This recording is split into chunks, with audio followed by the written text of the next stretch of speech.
گھر جائیں, اس سے پوچھیں بیوی بہن آپ کی بچی ہیں, جوان ہیں, ان کی شادی کرنی ہے, تو بتاؤ کتنا خرچہ ہے. میں نے لاکھوں محفل پر لگایا ہے, تو یہ لو ہزاروں اپنی بچی کے لیے لے لو.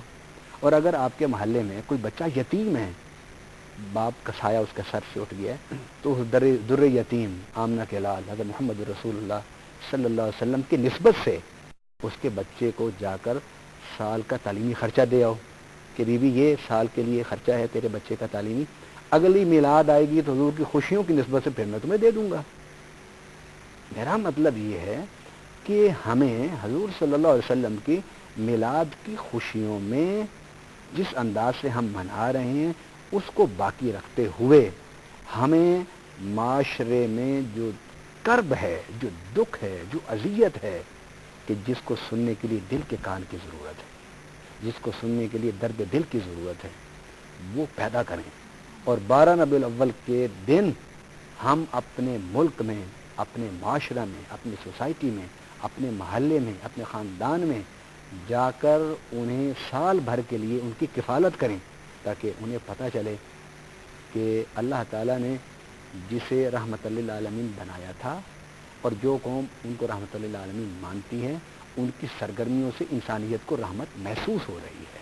علامہ صاحب بڑی اچھی بات آپ نے کی کہ اس دن ہمیں شرعی حدود و قیود کا خیال رکھتے ہوئے اس دن کو سیلیبریٹ کرنا ہے, اور بڑے احسن انداز میں سیلیبریٹ کرنا ہے. یہ جو سائلنسر نکال کر موٹر سائیکل جو چلائے جاتے ہیں وہ نہیں چلانے ہیں, یہ جو ڈیک لگا کر سڑکوں پہ رقص کیا جاتا ہے وہ نہیں کرنا, وہ جو رنگین پانی بھر کے شاپرز میں مختلف گاڑیوں میں پھینکا جاتا ہے وہ نہیں پھینکنا, بلکہ اس کو بالکل اسی طرح سے سیلیبریٹ کرنا ہے جو اس دن کا خاصہ ہے اور جس طرح سے ہمیں سیلیبریٹ کرنا چاہیے. علامہ صاحب ہمارے ساتھ موجود ہیں سپیریئر یونیورسٹی کے طلباء و طالبات, اب ان کی طرف چلتے ہیں اور دیکھتے ہیں کہ اس موضوع کے حوالے سے ان کے پاس کیا سوالات ہیں. جی پہلا سوال یہاں سے لیتے ہیں. علامہ صاحب سے میرا کویشچن یہ ہے کہ صحابہ رضی اللہ عنہ کے دور میں عید میلاد النبی کس طرح منایا جاتا تھا, اور آج کل جس طرح ہم مناتے ہیں یہ ڈول باجوں پٹاخوں کی طرح, یعنی کہ ان سے ہم یہ منا لیتے ہیں, کیا شریعت میں یہ جائز ہے یا اسے ہم بدعت قرار دے سکتے ہیں؟ بڑا امپورٹنٹ سوال ہے علامہ صاحب. آپ نے 3 باتیں کی کہ صحابہ کے دور میں یہ دن کیسے منایا جاتا تھا. حضور صلی اللہ علیہ وسلم نے صحابہ سے فرمایا کہ تم پیر کا روزہ رکھا کرو اس لیے کہ اس دن میں پیدا ہوا ہوں.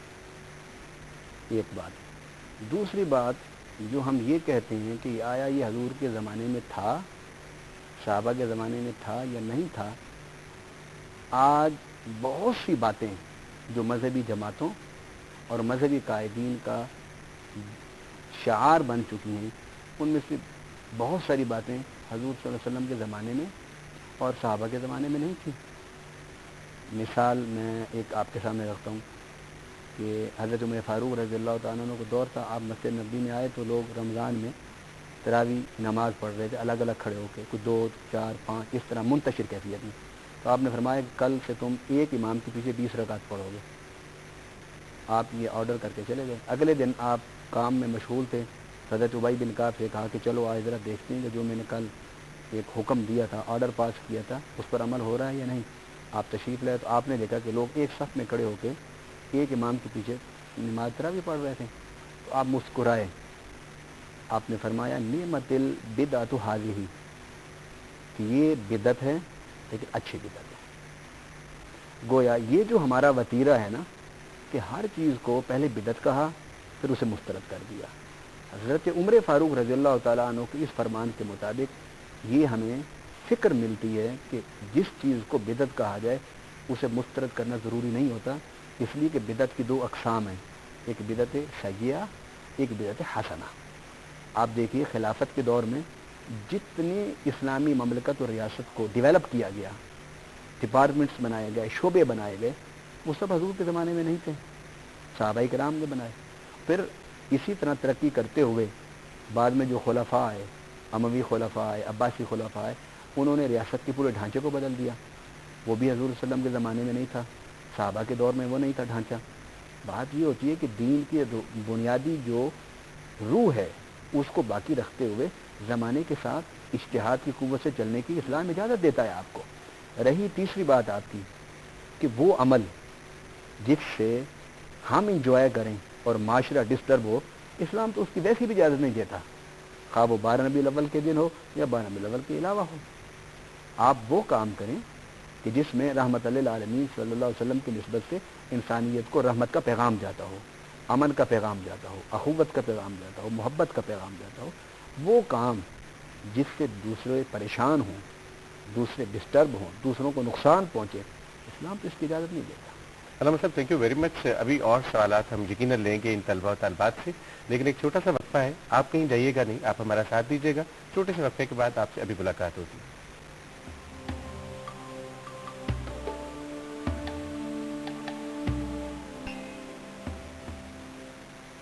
آپ سب کو ایک دفعہ پھر خوش آمدید اس پروگرام میں جس کا نام ہے اسلام اور انسان، اور آج ہم بات کر رہے ہیں اسلام اور عید میلاد النبی. اسی حوالے سے ہمارے ساتھ طلبہ و طالبات سوالات کر رہے تھے. وقفے سے پہلے پھر چلتے ہیں طلبہ و طالبات کی طرف اور دیکھتے ہیں کہ ان کے پاس اور کیا سوال ہے اس ٹاپک سے متعلق. عید المیلاد النبی کے موقع پر گھر اور مسجد وغیرہ کو سجایا جاتا ہے، کیا اسلام میں اس کی کوئی گنجائش ہے یا ہمیں یہ کرنا چاہیے یا نہیں کرنا چاہیے؟ یہی میرا سوال. اس کے کرنے میں کوئی حرج نہیں، اس لیے کہ اسلام میں ایک اصول ہے کہ فی الاصل اباحتن، کہ اصل ہر چیز میں اباحت ہے، کہ جس چیز کو اللہ نے اور اس کے رسول صلی اللہ علیہ وسلم نے منع نہیں فرمایا، اس کو دنیا میں کوئی مفکر، کوئی سکالر، کوئی مدبر، کوئی عالم، کوئی مفتی اس کو منع نہیں کر سکتا. اسلام میں حضور صلی اللہ علیہ وسلم کے زمانے میں مسجد کی مینار نہیں تھے، آج مساجد کی مینار بنائے جاتے ہیں. وہ کام جس سے کسی کو تکلیف نہیں، اور وہ کام جس میں کوئی نقصان کا پہلو نہیں، انسانیت کو ضرر نہیں، اسلام اس کو منع نہیں کرتا. اور یہ چراغاں کرنا یہ کیونکہ اظہار خوشی ہمارے ثقافت میں ہے، ہمارے کلچر میں ہے، تو اس کے کرنے میں کوئی حرج نہیں ہے. جی ایک اور سوال لیتے ہیں. میں علامہ صاحب سے یہ سوال کرنا چاہتا ہوں کہ کہا جاتا ہے کہ قرآن مجید کی آیت کا حوالہ ہے الیوم اکملت لکم دینکم واتممت علیکم نعمتی، آج کے دن تمہارا دین مکمل کر دیا گیا ہے. اور نبی صلی اللہ علیہ وسلم کی حدیث میں آتا ہے کلو بدعت ضلالہ. تو اس حدیث کے مطابق تو یہ نہیں پتہ چلتا کہ اچھی یا بری، اس میں کلو کہا گیا ہے اور کل میں جو ہوتا ہے اچھی اور بری ساری بدعتیں آ رہی ہیں. تو چنانچہ آپ اس حدیث کا اور قرآن کی آیت کا کس طرح جواب دینا پسند کریں؟ دین میں جن چیزوں کو مکمل کیا ہے وہ اصولیات کو مکمل کیا ہے. فروعات اجتہاد کے ساتھ مجتہدین سوچتے اور بتاتے رہیں گے. دوسری بات کہ کلو بدعت ضلالہ، یعنی کلو بدعت سیئہ ضلالہ. اگر ہم یہاں بدعت کے ساتھ سیئہ کا اضافہ نہیں کرتے تو پھر سیدنا عمر فاروق رضی اللہ تعالیٰ عنہ کا یہ فرمان کہ نعمت البدعۃ ھذہ، یہ حضور صلی اللہ علیہ وسلم کے فرمان سے ٹکرا جائے گا. اور صحابی کی کوئی بات نہ دین کے روح کے منافی ہو سکتی ہے، نہ فرمان رسول سے متضاد ہو سکتی ہے. لہذا ہمیں یہ کہنا پڑے گا کہ ہر وہ بدعت جو برائی کی طرف انسانیت کو لے کے جائے وہ منع ہے اسلام. جی ایک اور سوال ہے. جی میرا یہ کویشچن ہے علامہ صاحب سے کہ علامہ صاحب نے فرمایا کہ ہمارے رسول صلی اللہ علیہ وسلم نے 40 سال بعد اعلان نبوت کیا ہے. تو میں یہ کویشچن پوچھنا چاہتا ہوں کہ اعلان نبوت سے پہلے ہمارے رسول کیا تھے؟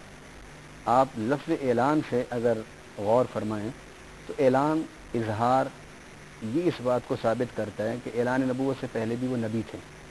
یہ ایک عقلی فکری دلیل میں آپ کے سامنے رکھ رہا ہوں. اب آئیے ہم حدیث رسول صلی اللہ علیہ وسلم کی طرف، کہ ایک صحابی رسول صلی اللہ علیہ وسلم نے پوچھا کہ متى وجبت لک النبوہ، کہ حضور اللہ تعالیٰ نے آپ کو نبوت سے کب سرفراز فرمایا تھا؟ تو حضور صلی اللہ علیہ وسلم نے جواب فرمایا کنت نبیا و آدم بین الماء والطین، کہ میں اس وقت بھی نبی تھا کہ جب آدم پانی اور مٹی کے درمیان تھے. گویا رب العالمین نے تخلیق آدم سے پہلے نبی پاک صلی اللہ علیہ وسلم کے سر اقدس پر نبوت کا تاج سجا دیا. جی علامہ صاحب ایک اور سوال ہے، دیکھتے ہیں کہ یہ کیا پوچھتے ہیں. جی جی میرا علامہ صاحب سے یہ سوال ہے کہ ابھی علامہ صاحب نے کہا ہے کہ اللہ نے ہمیں بہت بڑی نعمتیں عطا فرمائی اور وہ احسان نہیں جتاتا، لیکن آج جب ہم کسی کو کوئی چیز دیتے ہیں تو ہم اسے اتنا سناتے ہیں کہ وہ دل میں سوچتا ہے کہ میں نے اس سے یہ چیز کیوں لی، اس کے سامنے اللہ کی وہ مثال کیوں نہیں آتی؟ بڑا امپورٹنٹ سوال ہے علامہ صاحب اس طالب علم کا، کہ آپ نے تو یہ فرما دیا، لیکن آج جو ہم جس معاشرے میں اور آپ رہ رہے ہیں یہاں پہ ہماری صورتحال تو ایسی نہیں ہے. ہم تو ایک چھوٹی سی چیز بھی دیتے ہیں تو اس کے بعد کوشش یہ کرتے ہیں کہ اگلے بندے پہ اتنا زیادہ اس پہ احسان چڑھایا جائے، اتنا زیادہ جتایا جائے. ہم کیوں اس طرح کی توقعات اب لے کے بیٹھتے ہیں لوگوں سے؟ ایک تو پہلو جو آپ نے سوال کر رکھا، ایک پہلو جو میں اس سوال سے سمجھا ہوں جی ایک تو یہ ہے کہ اللہ تعالیٰ نے منع فرمایا ہے کہ لا تبطلوا اعمالکم بالمن والاذا، کہ اپنے اعمال کو احسان جتانے سے اور تکلیف دینے سے باطل نہ کرو، اس کا اجر نہ ضائع کرو، لہذا احسان نہیں جتانا چاہیے۔ اور قرآن نے کہا ہے کہ اگر تم کسی کو دیتے ہو، دینے کے بعد احسان مت جتاؤ احسان، اگر احسان جتاؤ گے تو سارا اجر ضائع کر دو گے۔ دوسرا سوال کا پہلو یہ تھا کہ اللہ بھی تو احسان جتاتا ہے، تو ہم بھی تو اللہ کی سنت پر عمل کرتے ہوئے اگر احسان جتائیں تو ہمیں کیوں منع کیا جاتا ہے؟ یہ پہلو، اس پہلو کا جواب یہ ہے کہ اللہ رب العالمین نے جب احسان جتایا ہے تو نعوذ باللہ حقارت نہیں مقصد تھا، احسان جتانے میں